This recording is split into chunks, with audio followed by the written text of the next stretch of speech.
3 തരത്തിലുള്ള ആളുകളാണ് പ്രധാനമായിട്ടും ജീവിതത്തിൽ വലിയ നേട്ടങ്ങളിലേക്ക് എത്തുന്നത്. ഞാൻ പറയാൻ പോകുന്ന 3 കാറ്റഗറിയിൽ നിങ്ങൾ ഏത് കാറ്റഗറിയിൽ വരുന്ന വ്യക്തിയാണ്? ഒന്നാമത്തെ കാറ്റഗറി, ജീവിതത്തിൽ അതിശക്തമായ ബേണിംഗ് ഡിസയർ ഉള്ള ആളുകൾ വലിയ രീതിയിൽ അച്ചീവ്മെൻറ്റ്സ് ചെയ്യാറുണ്ട്. കാരണം അവരുടെ ഊണിലും ഉറക്കത്തിലും എപ്പോഴും അവരുടെ ചിന്ത എങ്ങനെയാണ് അവരുടെ പ്രൊഫഷണലിൽ വിജയിക്കാൻ സാധിക്കുന്നത്, എങ്ങനെ ആ ഒരു മേഖലയിൽ വിജയിക്കാം എന്നുള്ളത് മാത്രമായിരിക്കും അവരുടെ ചിന്ത. കാരണം അവർ അത്രമാത്രം പാഷനേറ്റ് ആയിട്ടുള്ള വ്യക്തിയാണ് അവരുടെ മേഖലയായിട്ട് ബന്ധപ്പെട്ട്. ഓക്കെ, ഇതിൽ നമുക്ക് കാണാനായിട്ട് സാധിക്കുന്ന ഫിലിം ഇൻഡസ്ട്രിയിലുള്ള ധാരാളം ആളുകൾ, അല്ലെങ്കിൽ ക്രിക്കറ്റ്, ഫുട്ബോൾ, അല്ലെങ്കിൽ റെസ്ലിങ്, ഇതുപോലുള്ള ഒരുപാട് മേഖലകൾ നമുക്ക് എടുത്ത് പരിശോധിച്ച് കഴിഞ്ഞാൽ കിട്ടും. കാരണം അവരൊക്കെ വളരെ പാഷനേറ്റ് ആയിട്ടുള്ള ആളുകളാണ്. എപ്പോഴും ചിന്തിക്കുന്നത് എങ്ങനെ ആ മേഖലയിൽ വലിയ ഉയരങ്ങളിലേക്ക് എത്താം എന്നതാണ്. ഇത് പ്രത്യേകിച്ച് അവരിൽ ആരും കൊടുത്തതല്ല, അവർക്ക് ജന്മന ആ ഒരു പാഷൻ ഉള്ള വ്യക്തിയാണ് ആ മേഖലയിൽ. ഒന്നാമത്തെ കാറ്റഗറി. ഓക്കെ, രണ്ടാമത്തെ കാറ്റഗറി എന്ന് പറയുമ്പോൾ വളരെ കോൺഷ്യസ്ലി നമ്മളത് ക്രിയേറ്റ് ചെയ്യുകയാണ്. അപ്പോൾ അതിന് പലതരത്തിലുള്ള മെത്തേഡ്സുകൾ യൂസ് ചെയ്യാം. ഇപ്പോൾ ഞാൻ യൂസ് ചെയ്യുന്നത് ഡെയിലി എവറി സിംഗിൾ ഡേ രാവിലെയും വൈകിട്ടും ഗോൾസ് എഴുതും. എനിക്ക് അച്ചീവ് ചെയ്യാൻ ഞാൻ ഉദ്ദേശിക്കുന്ന വരുന്ന 6 മാസത്തെ, അല്ലെ വരുന്ന 1 വർഷത്തെ, അല്ല വരുന്ന 3 വർഷത്തേനുള്ള ടാർഗറ്റ് ഇട്ടുകൊണ്ട് എങ്ങനെയൊക്കെയാണ് എൻ്റെ ബിസിനസ് ബിൽഡ് ചെയ്യേണ്ടതെന്ന് കൃത്യമായിട്ട് രാവിലെയും വൈകിട്ടും ഞാൻ ഗോൾ എഴുതും. അപ്പോൾ ഇത് വളരെ കോൺഷ്യസ്ലി നമുക്ക് ക്രിയേറ്റ് ചെയ്യാം. പല ആൾക്കാരും പല രീതിയായിരിക്കും ഫോളോ ചെയ്യുന്നത്. ഇപ്പോൾ ഞാൻ രണ്ടാമത്തെ കാറ്റഗറിയാണ്.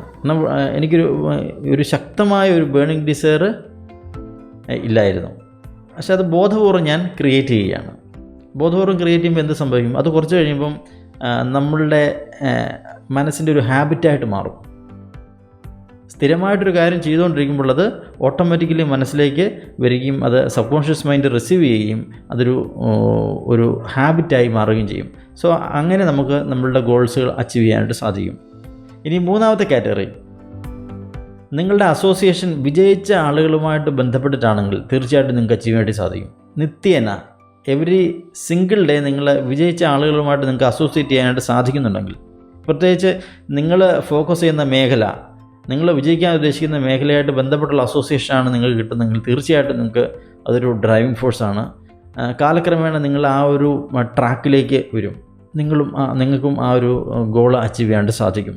അപ്പോൾ ഈ പ്രധാനമായിട്ടുള്ള ഒരു 3 കാറ്റഗറി, ഇതിനകത്ത് ഏറ്റവും വലിയ രീതിയിലുള്ള ഒരു വിജയം എന്ന് പറയുന്നത് ശരിക്കും ഒന്നാമത്തെ കാറ്റഗറി തന്നെയാണ്. കാരണം അവരുടെ അതിശക്തമായ പാഷനും അതിശക്തമായ ബേണിംഗ് ഡിസയറും ഉള്ള വ്യക്തികൾ, അവർക്ക് ഇതിൻ്റെ ഒന്നിൻ്റെയും ആവശ്യമില്ല. കാരണം അവരുടെ ഉള്ളിൽ ആ ഒരു തീയുണ്ട് എപ്പോഴും. അവർക്ക് ആ ഒരു പാഷൻ എപ്പോഴും ഉണ്ട്. എവറി സിംഗിൾ സെക്കൻഡ് അവർ ചിന്തിക്കുന്നത് ആ ഒരു മേഖലയായിട്ട് ബന്ധപ്പെട്ട് മാത്രമായിരിക്കും. സോ ഒന്നാമത്തെ കാറ്റഗറിയിൽ നിങ്ങൾക്ക് ആവാനായിട്ട് സാധിച്ചു കഴിഞ്ഞാൽ ഇത് വലിയൊരു നേട്ടം തന്നെയാണ്. ഇതല്ല, ഈ 3 കാറ്റഗറിയിൽ ഏതിൽ വന്നാലും നിങ്ങൾക്ക് നിങ്ങളുടെ ഗോൾ അച്ചീവ് ചെയ്യാനായിട്ട് സാധിക്കും.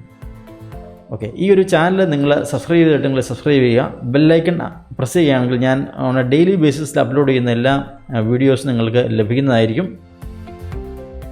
എല്ലാവർക്കും അവരുടെ ഗോൾ അച്ചീവ് ചെയ്യാൻ ദൈവം അനുഗ്രഹിക്കട്ടെ എന്ന് ഞാൻ പ്രാർത്ഥിക്കുന്നു. Wish you all the success. Thank you.